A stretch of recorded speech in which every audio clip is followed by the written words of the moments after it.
Ia toi whaatalo whātu Samoa i la matanga o le nei vai aso, e usi mai o le whaafonga. Se tasi le nei o whaopoponga wa tātou tala mai Samoa, mai le tautua le Loabay mo le nei aso ngafua. Lua se fulma le tasi o Novema lua afe lua se fulma le lua. Ia tātou tala tomua, e sidia ma le valu afe whanau o le asu e le vai aso nei, isu e ngā le malo, i kolisi ma walunga le malo, e ka le sia ma o ngā tuma oti. E tolu afe lima se lau lima se fulu tolu, whanau o le asu o i le whasenga sefulu, i le suenga o le National Secondary Certificate. E lua afe ono se lau valu sefuma le ono whanau o le asu o i le whasenga sefulu lua, i le suenga o le Samoa School Certificate. E sa ilia ai e avanoa, a ilunga i le whasenga sefuma le tolu. Whaatasi ai ma le lua afe tolu sefuma le tasi whanau o le asu o i le whasenga sefuma le tolu, i le suenga o le Samoa Secondary Living Certificate. E sa ilia ai avanoa mo le Universite o Samoa. O le vai aso fou e toi whaua waisu enga, ma o le aso mua o te sema, o le awha mai ai su enga le whasenga se fulu ma le whasenga se fulu ma le lua, se ia vanga na ai le whasenga se fulu ma le tolu, e wha mai ai na i le aso lua o te sema.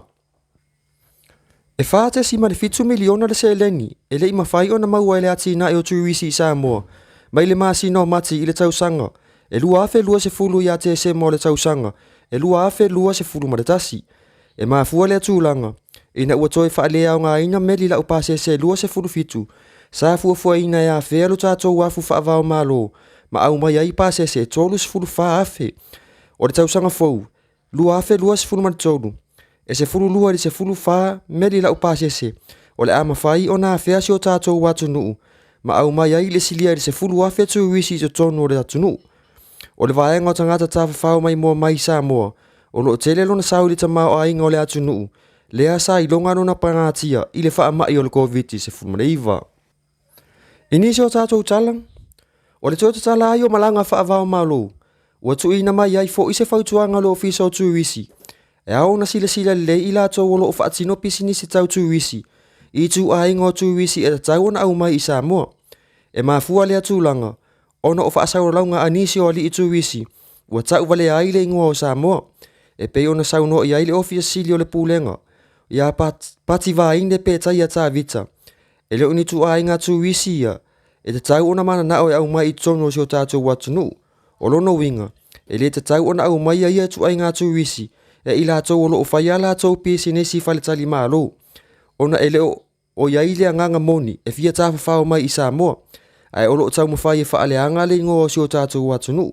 O le taimili nei, ua mai a ona whaia vitunga ina le ofisa o tuwisi.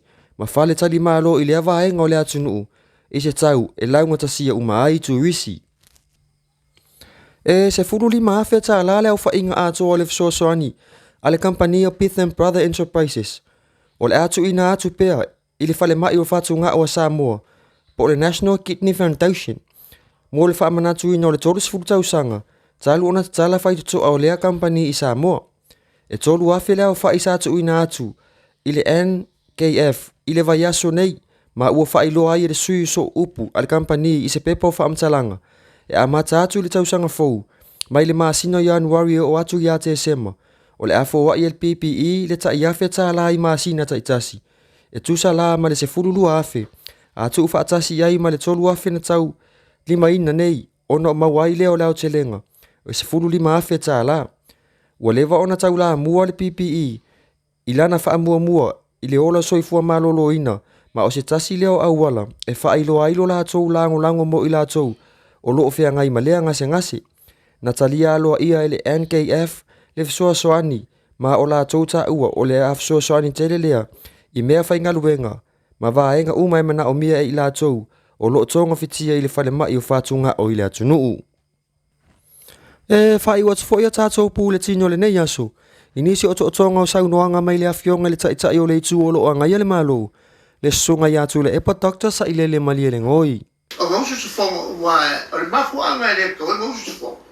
Se elo me fa kumu le ben le fe mai ai le ia le fa mai. O nga fa kai lo le. Le au fa sapo. O sui o pale menge. Mai lo ai. Le au fa yo o fai pure e ka kau ngau sua se fonga. Le mengo le kwara. Le la mo ki ma me ia. le a ko le a go la fai e toma ye to le a ko le koro wa ki le ai o wa mix up le no la e lo me ke le a ko le su se le fai me fa vai e ka ka fa ko lua e mo kwa le mo le la go le koro le fo fe me fa vai se i longa e a ko le la vo le koro fa sul fo o le ka mo aku i le un wa fo ale ka wa fianga le al palme e o ma fe na pa e le fo ma san a le un wa fo ka si nga be le fo i que le ai le ngumi le ga ia o wa ba ku ia ngo o fo ma san fa ia le we fo se nga o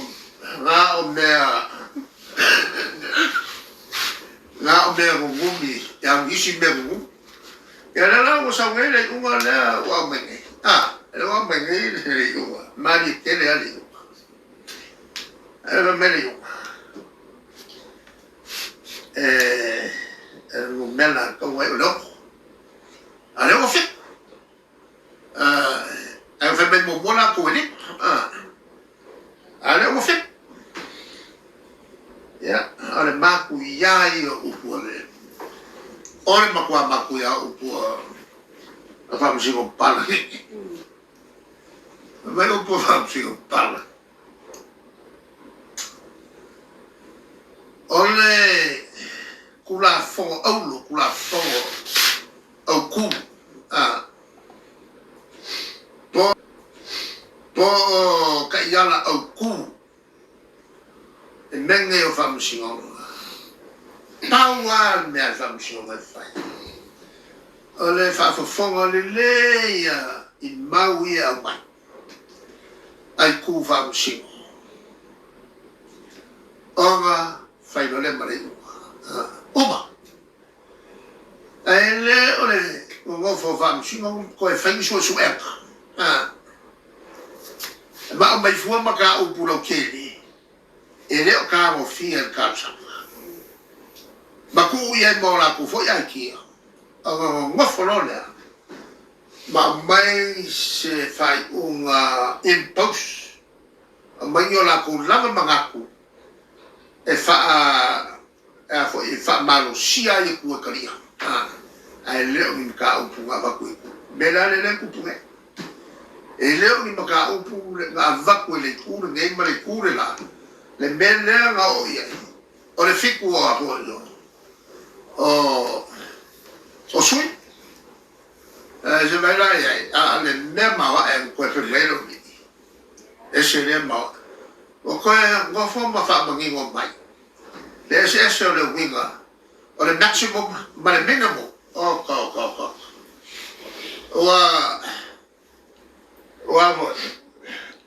wa e se no fa lu mai ka ko le lo calculate le se fu pa se o le avo o le limo sukas e ko fa lo mo ho e ngi pala ni le kulaga o le lo ka ko le se sanga o le maximum ma le minimum e nga ngana per tan ai pa au mai ma oki a ko le famusino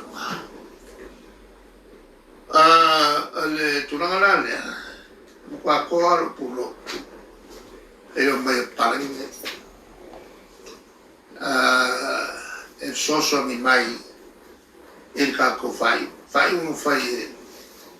el ka ko fam sul le fiona e a buinos e la fa per voi il marsa che le lapi o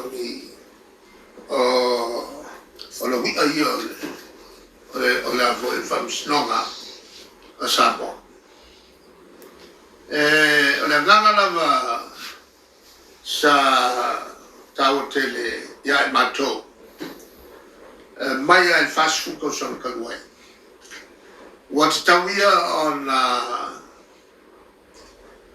on fatura mai ni famsino sili tato watam fana fa masang Le la sa mato tofia e mato capeneta. Dai mio palmetto filau. Il cofa mao al totoli. Tanto abaya tanto tam fanau. So ia ka ko ki sang fan lango ipala. Yala na tofia le fiona ya ma vasa male flip. Ja, o maku ia va vasa male flip. Ko so an fa mo fa. So no paku. Tama fa na. Kai mi ummi na e paku ele ai mangi la velave fa pengi. Wol tai mi urita e paku so o masati. O le tama fa na. La ua kula mai ai mene. A le foi la e la kola mai ai fa masino sinia. Ina nganga le a tia e tatu tama whana. Ai ta ua tene mene o le whai o fa masinonga. I le ato to. Mai le fai unga fa masinonga. O le mtau bukna nei, o le matua fai ngofi. Taua le mea taua. Mua. La vai ko kongo le. O le tulafono fa mtalanga awili. La vai e tono tulafono. Manino le il tulafono. Sa le tau na isi sasi. Le haka nga lua. Ia matua mata tu ma muli tai. Yanga masani fa panmene. Parliamentary Convention. Na sawe sa molto sanga. E a feiva se lau no lua. La bene utu. Igno atoa. Ai tau na mata tu le ia tu langa ia. Kon. Toi tanga i le lei fa bonga. Ko hands out. Na le mangingo le lei ia fa matalanga su se ne au sa o introducing ma fatu le tu la fono le on le formula tengo fia na osi accountant. Ia o le nasio o tonga inisio tūlanga o meo tupu isio tātou atunu i Samoa nei molo si la fia. Mai le tautua le loa pe i Samoa, whaafetai tere le mafuta mai, tō whaasoi fua.